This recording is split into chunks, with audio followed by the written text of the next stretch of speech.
طب احنا الايام ما بيننا الايام ما بيننا وهتثبت لك ان زيزو صفقه مضره للنادي الاهلي. اشرف بن شرقي في يناير هيقول لك انا عاوز امشي على مسؤوليته اهو.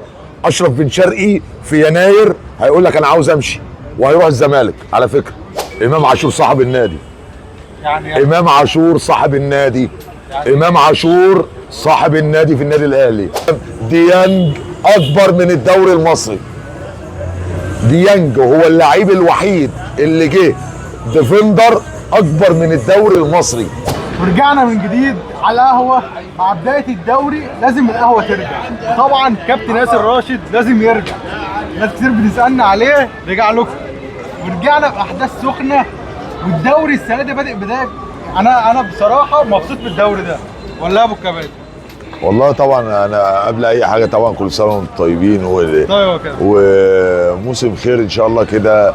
واحنا متوسمين بس في الدوري ان هو مع وجود الصفقات وكل الانديه دعمت وكل الانديه يعني ليها طموحات، مع طبعا صعود 3 فرق جديده المقاولين العرب. كله طمعان في الله. هنبتدي الاول. عندنا الاهلي في اخر ماتش امبارح قدر يفوز على الاهلي. كان بيلعب من امبارح ولا نسيت؟ فاركو. الاهلي كان بيلعب فاركو. الاهلي لعب فاركو امبارح وقدر يكسب 4-1 في ماتش. الاهلي كان متسيده بالطول والعرض. والنهارده الزمالك بيتعادل مع المقاولين 0-0. خلينا الاول كده نبتدي من عند الاهلي واداء الاهلي ورأي كابتن ياسر راشد في ريبيرو مدرب الاهلي والصفقات الجديده وزيزو وكل الكلام اللي انتوا عايزين تسمعوه ده. ايه رايك في الاهلي يا كابتن وماتش فاركو بالذات الماتش امبارح؟ هو طبعا ماتش فاركو كان جاي بعد مباراه تعادل مع فيوتشر، وكان طبعا يعني بدايه غير موفقه للنادي الاهلي. ان في بدايه الدوري يعني كل جماهيره وكل طموحات الجماهير كانت على النجوم اللي المفروض الاهلي ضمها. كان المفروض ان هو يعني ضربه البدايه كانت هتفرق كتير جدا معاه. فطبعا الناس ابتدت تقارن ازاي معاه تخمه من النجوم، ازاي معاه عناصر كتيره جدا موجوده، وقدر ان هم فيوتشر ان هو يتعادل معاه. طب عايز اجي لك في ريبيرو بقى. يعني اول حاجه كان يمسكها في الاهلي، ايه رايك في ريبيرو وادارته الفنيه؟ راجل فنيا على قد طموحات الاهلي ولا النجوم اللي موجوده دي كبيره على هي ريبيرو انا شايف ان هو امكانياته الفنيه في التعامل مع النجوم، هو بيتعامل بالارضاء. يعني ان هو بيراضي ناس جوه الملعب. بس عايزك بس تقفل نقطه ريبيرو. شايف ريبيرو طبعا مدرب كويس ولا مدرب كويس؟ بمنتهى الامانه انا مش مقتنع بيه. مش مقتنع بيه ان هو يدير فرقه بحجم النادي الاهلي في وسط النجوم دي. نيجي بقى للنجوم دي. تمام. شايف بدايه تريزيجيه ملخبطه. تريزيجيه ماله مشتت ليه؟ ما هو تريزيجيه يعني خلينا نتفق ان بعد الحادثه بتاعه ضربه الجزاء اتاثر نفسيا جامد جدا. ابتدى تريزيجيه يتحط عليه السبوت ان هو تحت التقييم. ومتحمل مسؤوليه كبيره جدا. يعني برضه خلي بالك كان الله في عونه. هو راجل جاي من احتراف وجاي من مستوى اعلى، انجلترا سواء مثلا تركيا، وكان بيقدم مردود كويس. مع حادثه ضربه الجزاء بالذات وكان هو السبب فيها، ان هو لو كان ساب الترتيب يمشي زي ما هو كان الامور مع تريزيجيه هتفرق كتير جدا. انما بعد اخفاق في ضربه الجزاء وطبعا تراجع النتائج بتاعت النادي الاهلي بسبب الموضوع ده، حملت بتوع الكوره بقى يقول لك الكلام ده. بتوع الكوره يقول لك ان لعيب الكوره زي ده هو حس ان هو حامل مسؤوليه وشايل جبل على دماغه. ليه؟ الجمهور كله كان متوسم ان تريزيجيه ده هو اللي معاه العصايه السحريه، هو اللي هيحل. هو اللي فوجئ ان تريزيجيه مش قادر يلم نفسه، مش قادر يرجع تاني، ومش قادر طب شايف ان هي دي فتره مؤقته وتريزيجيه يرجع تاني؟ اكيد اللعيبه الكبار هم اللي بيعرفوا يرجعوا لمستواهم. بيرجعوا اضافه طبعا لا اضافه ولاعيب كبير يعني. ما طب في حراسه المرمى الشناوي ولا شوبير؟ والله الشناوي عشان نتفق بس احنا ما بنظلمش حد. احنا ما بنظلمش. النادي الاهلي لازم يكون عنده 3 حراس زي بعض في نفس المستوى. حلو. بس مجرد ضربه البدايه اللي اخفق فيها النادي الاهلي مع فيوتشر، تمام، ما كانش وقته ان انت تلعب شوبير. يعني انت شايف مين الحارس الاول في الاهلي، الشناوي ولا؟ انا من وجهه نظري الحارس رقم واحد الشناوي. الشناوي ايا لا، كان. ما هي مش ايا كان، هو اللي مفنش كويس. هو اللي مفنش كويس في كاس العالم. ايه المبرر ان انت تقعده؟ يبقى ده خطأ فني من الاداره الفنيه. بيقول لك عشان الراجل مقتنع ان شوبير بيلعب برجله احسن. يعني بيلعب برجله احسن؟ والله بص، انا عاوز اقول لحضرتك على حاجه. الشناوي حتى لو ما بيلعبش برجله احسن، قدم مردود في مباراه بورتو. تمام؟ خلينا نتكلم بمنتهى الصراحه. انقذ الاهلي من فرص محققه. تمام؟ القصه مش قصه ان هو بيلعب برجله ولا ما بيلعبش برجله. القصه ان انت فنشت بطوله رسميه ولعبت فيها. الطبيعي ان انا ارجع بطوله الدوري انا اللي بادئ. ده خطأ فني فادح من ريبيرو، وهنا علامه استفهام. هل هو لارضاء مصطفى شوبير وعوامل اخرى، ولا ده كان رايه الفني؟ لو هو رايه الفني يبقى رايه الفني خطأ. تمام. عمال في الاهلي اول نقطه اللي الشناوي والحارس. انت الاول بس دلوقتي احنا متعودين في البرنامج ان احنا نشرب بقول لك ايه يا عم، اسمع بس اللي بقول لك. سيبك من الجمهور وسيبك من بتاع، انت تسقف كده واخد بالك عشان الراجل يجي يقول لك عايز ايه؟ طب مظبوط. زياده. وخلي دي على فكره ما تقطعهاش ما تقصهاش. زياده عن محمد واحد شاف. طيب اول نقطه يا كابتن نخلص منها الاهلي اللي الشناوي والحارس الاساسي. تاني لاعب عايز اخد رايك فيه ياسين مرعي. ايه رايك في ياسين مرعي واضافه فنيه للاهلي في خط الدفاع ولا ما حسيتش؟ ايه والله بص يا كابتن سيف، انا عاوز اقول لك على حاجه. النادي الاهلي ده ليه طبيعه خاصه. اي حد ربنا خلقه بيلعب كوره هيلعب في النادي الاهلي هيبقى كويس. هيبقى كويس في ايه؟ هيبقى كويس في امكانيات المكان. لا بس الاهلي بيعاني من المركز ده برضه. ما هو عشان ايه؟ الواد ياسين جه مالي مركزه. اصل المكان ده يا سيف، انت محتاج حد في النادي الاهلي طالما بتنافس على بطولات. انت محتاج حد زي عبد المنعم. ياسين فين من عبد المنعم؟ لا واحد الله بس.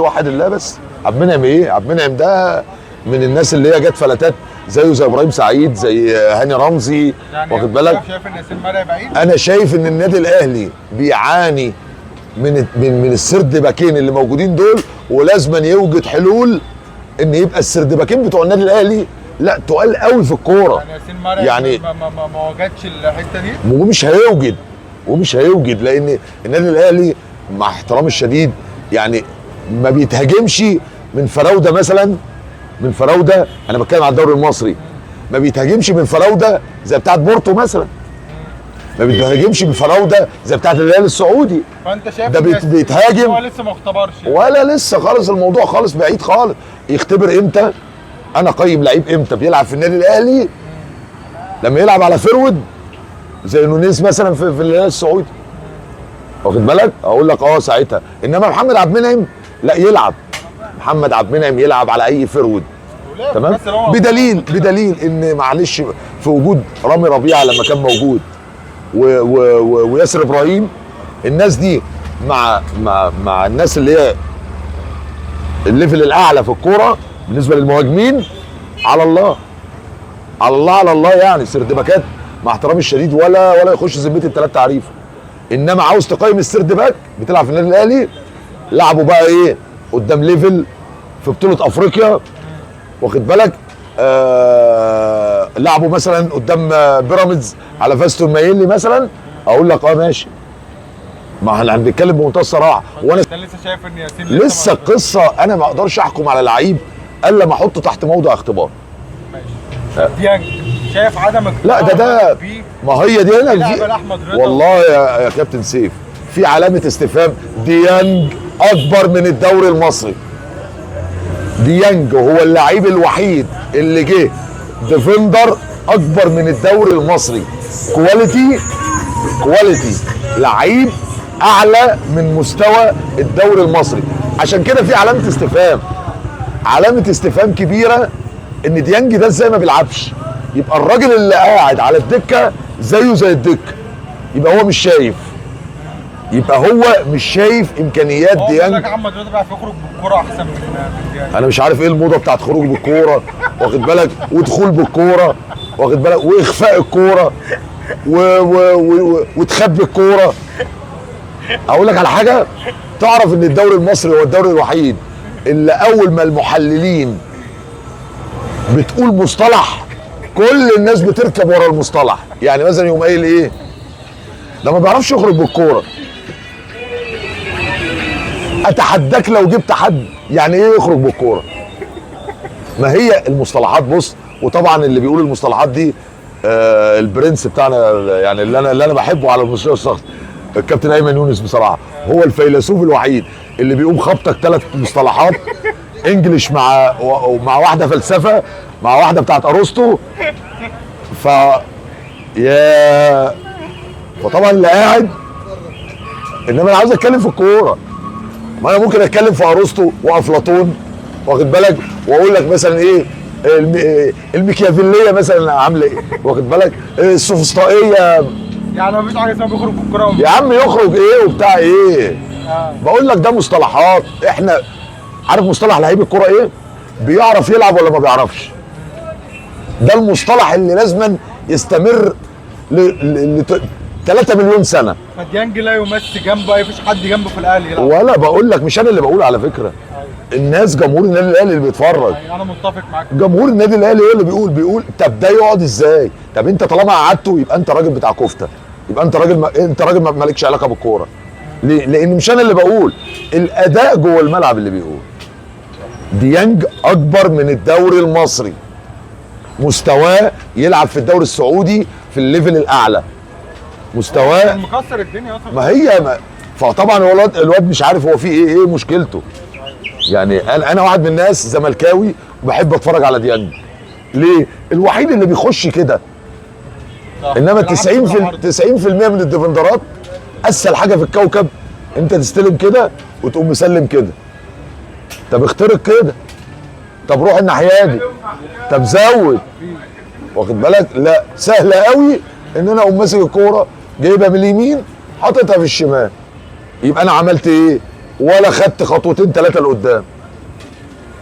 سيبك بقى من ديانج، انا جاي لك في المدعكه اللي محدش يتكلم فيها، بس احنا هنتكلم فيها من دلوقتي. الاهلي دخل على مدعكه مع رجوع امام عاشور، محدش واخد باله منها. دلوقتي زيزو وينج رايت، ده اللي احنا متعودين عليه. زيزو مع الراجل ومع الاهلي بيلعب مركز 8 مكان امام عاشور. زيزو الفتره اللي جايه يا كابتن مش هيلعب ناحيه اليمين، هيلعب في نص الملعب. نص الملعب زيزو وبن رمضان. مع رجوع امام عاشور هيلعب على مين فين؟ اقول لك ترند هيبقى ترند جامد قوي. امام عاشور صاحب النادي. يعني امام عاشور صاحب النادي.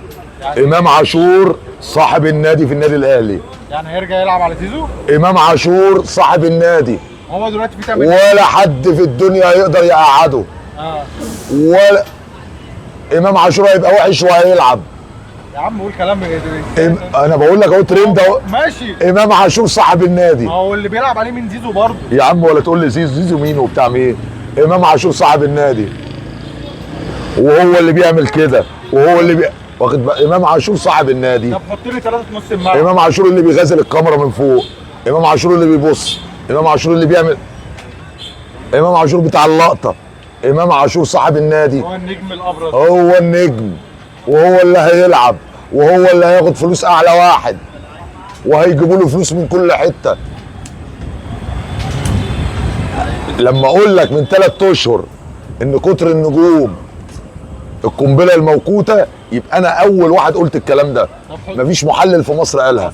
طب حط لي ثلاثي طيب هيلعب في نص الملعب، زي ما قلت لك ان زيزو خلاص دلوقتي دخل في مركز 8، مع اعتبار ان زيزو هيفضل في مركز رقم 8. عندك زيزو وبن رمضان وامام عاشور، حط لي ما بينهم 2. انا وجهه نظري المتواضعه، والله كمان مره، الراجل ده ريبيرو لو لاعب اشرف بن شرقي وامام عاشور 8 مفيش حد هيقف قدام النادي الاهلي.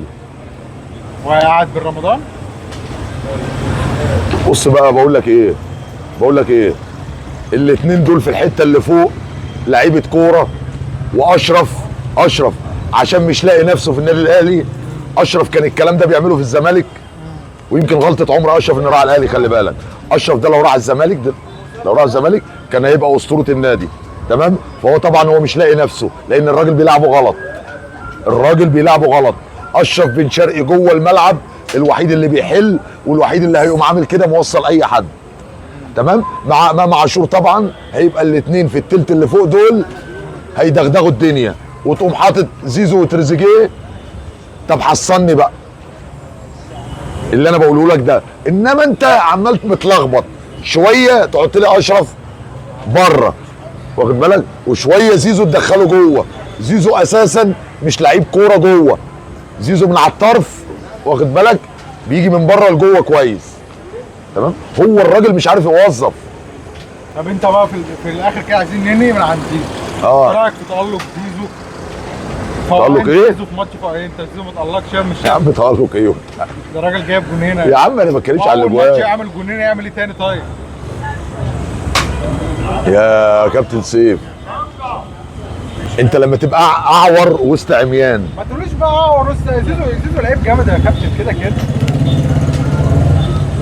طب احنا الايام ما بيننا الايام ما بيننا وهتثبت لك ان زيزو صفقه مضره للنادي الاهلي. يعني زيزو مش هيفيد الاهلي في حاجه ولا هيفيد الاهلي والله العظيم ولا هيفيد الاهلي. اول ماتشين دول مش زيزو ولا يا عم ماتشين ايه ده من اول ده اللي عنده. بص من اول ما الجمهور اتكلم واخد بالك مركز مع ما عندوش عقليه واخد بالك يحط قطن في ودنه ويركز في الملعب. لا يا كابتن انا مختلف بصراحه. راجل بادئ بدايه 10 على 10. اول ماتش مخلي الاهلي هو اللي جايب الجونين بصناعه الجونين. تاني ماتش راجل حاطط الجونين. فبادئ الدوري مفيش احسن من كده. يا عم بادئ دوري مع مين؟ ما احنا اتفقنا بقى. ماشي انا بقول لك على البدايه. يا عم لما تيجي لما تقول ان هو فاد النادي الاهلي، لما تقول ان هو فاد النادي الاهلي يفيده في البطولات الكبرى. الدوري المصري يا كابتن سيف مش هو المحك اللي تقدر تحكم بيه على نجوميه لاعب. طب انت من الاخر شايف زيزو لعيب جامد اصلا مش شايف يعني. وانت راجل بقى زملكاوي والله وهو في الزمالك وهو في الزمالك انا بقول لك انا زملكاوي وهو في الزمالك والله العظيم كانت في ناس في الملعب قد زيزو 10 مرات. بس هي عارف انت اللي هو ايه يعني زيزو كان يعني عنده نادي الزمالك اداله اكبر من حجمه. لا يا كابتن بصراحه والله نادي الزمالك بتتفرج عليك كلها عارفه ان انت بتقول كده عشان والله ابدا بقول لك نادي الزمالك ادى لزيزو اكبر من حجمه في الكوره وما كانش يروح بالرقم ده. بس هي طبعا الصفقات الكيديه الحاجات الكيديه دي موجوده في مصر. انا ممكن اجيب لاعب وانا مش محتاجه وادفع فيه رقم جامد جدا. ما الزمالك اول ما جه ما عادش يا كابتن زي العيال مش محتاجه لغايه دلوقتي ما عادش ولا من اول ما جه لعب. هو لغايه دلوقتي ما زعلش مني يعني. حتى في كاس العالم قدم ايه المردود اللي قدمه؟ ماشي هو كاس العالم ده كان لسه جاي يعني ما لحقش. طيب يعني هو لسه جاي وبقى له شهر دلوقتي ولا شهر ونص. حقيقيه مع اول الدوري اول ماتشين في الدوري. انا بقول لك يا سيف خد الايام اللي جايه اهي زي ما احنا قلنا قبل كده وكان لينا السبب ان دول كنابل موقوته جوه النادي الاهلي والايام بتثبت الكلام ده. تمام. وكتر النجوم مع ريبيرو ده هتبقى مضره مش فايده. برضو المرحله اللي جايه يعني المرحله هي الاخطر للنادي الاهلي. ليه؟ مكسب فاركو مش مقياس. لسه التقيل جاي ورا. لسه لما امه يرجع لسه لما البرنس صاحب النادي يرجع واخد بالك ويجي تحلها. ابقى حلها بقى. انا حلها لك. انا حلتها لك دلوقتي. بس هو هتكتر وكل واحد عايز بص بقول لك ايه 4 بيرفعوا اللياقه. صعب قوي تقول لواحد انت نجم على التاني. تريزيجيه مش هيقبل. اشرف بن شرقي في يناير هيقول لك انا عاوز امشي على مسؤوليته اهو. اشرف بن شرقي في يناير هيقول لك انا عاوز امشي وهيروح الزمالك على فكره تاني.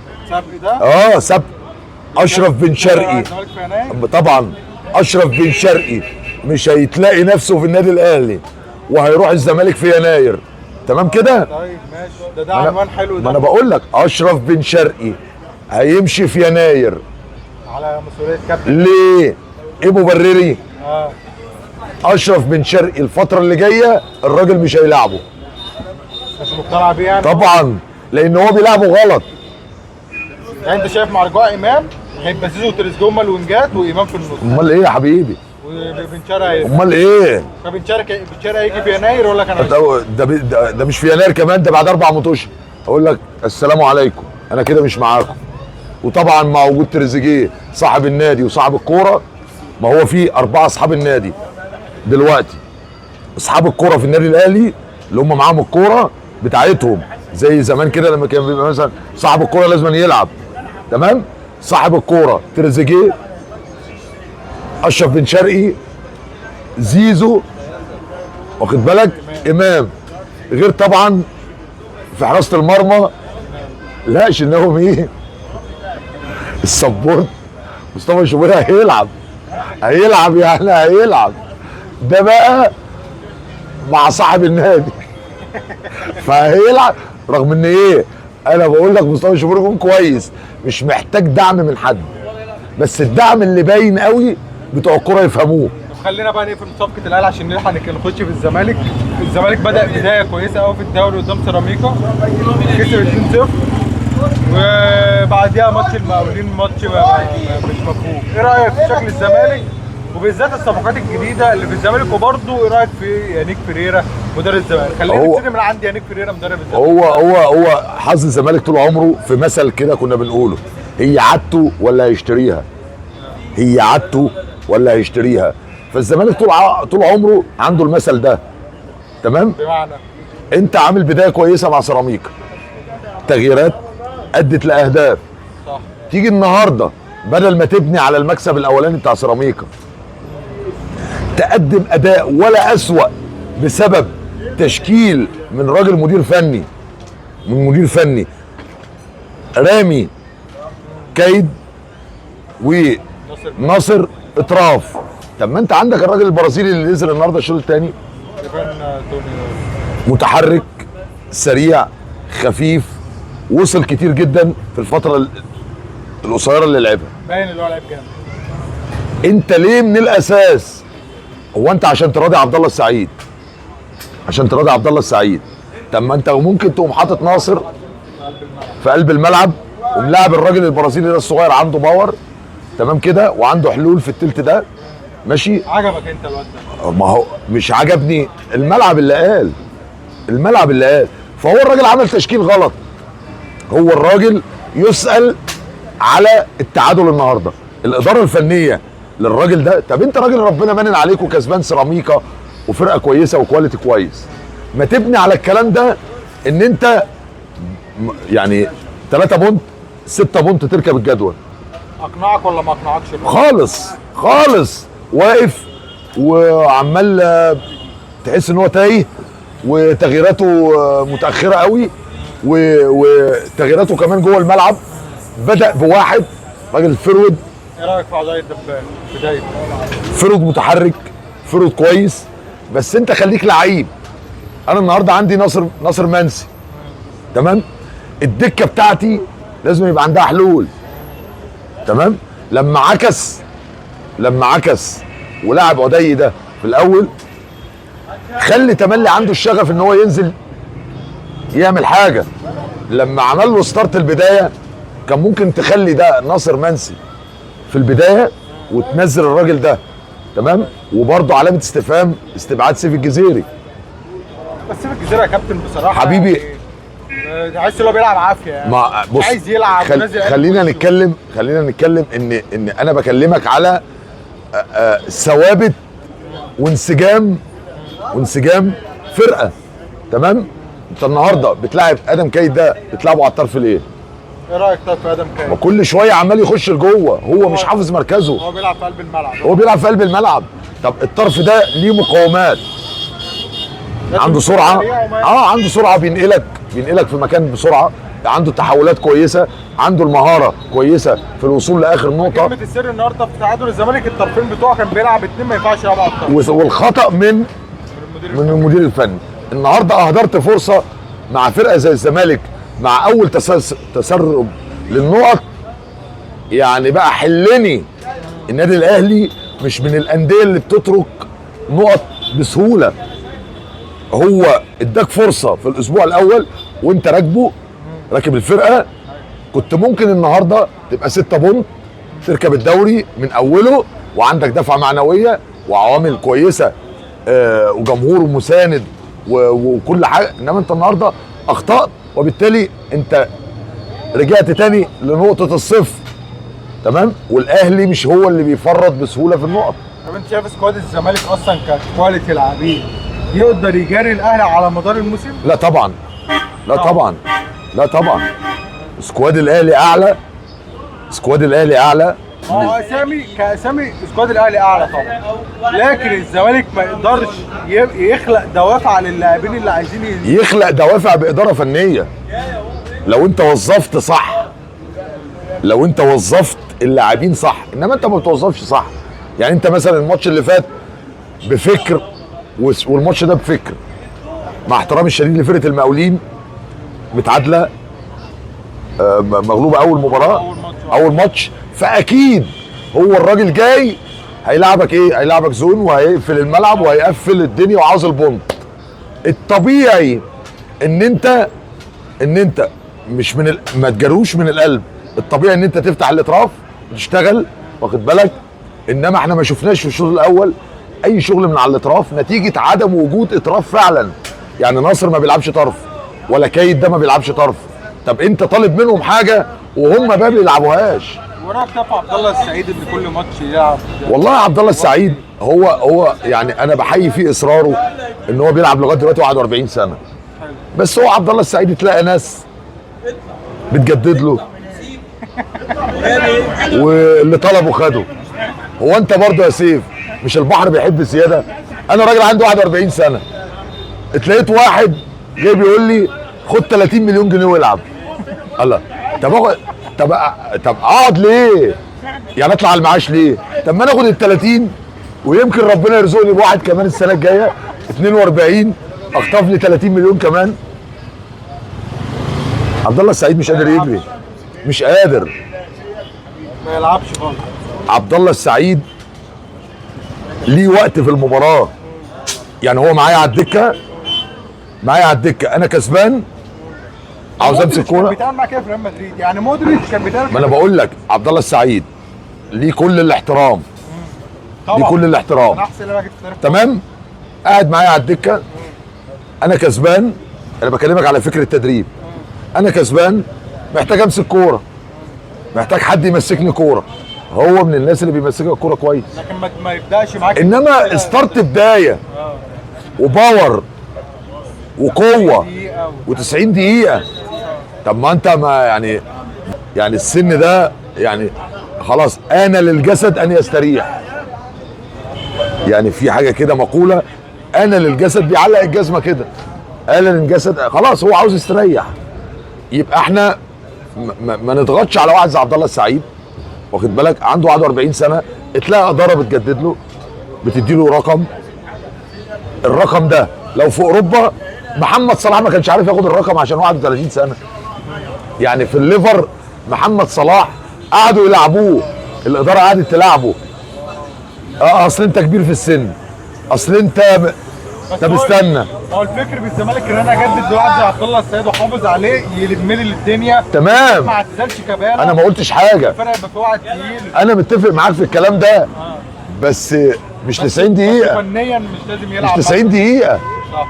واخد بالك؟ ما ايه المانع؟ ما هو الدكه دي لازم يكون فيها كل الاشكال. فيها الصنايعي اللي انا ممكن انزله اخر تلت ساعه يقوم ماسك لي الكوره، فيها الباور اللي ممكن يجي يصنع لي الفارق، فيها في الديفنس ان انا عاوز اسد ثغره معينه احافظ على مكسب. تمام.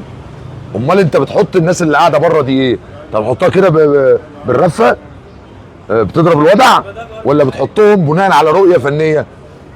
تمام. وبالتالي احنا اتظلمنا السنه دي في دوري قوي مع الاثنين مديرين فنيين سواء اهلي وزمالك. الاثنين بمنتهى الامانه لا يصلحوا ان يمسكوا فرقتين في المحترفين، مش في الممتاز، مش في الممتاز، في المحترفين. ريبيرو واقف تحس ان هو جاي من العتبه، واخد بالك؟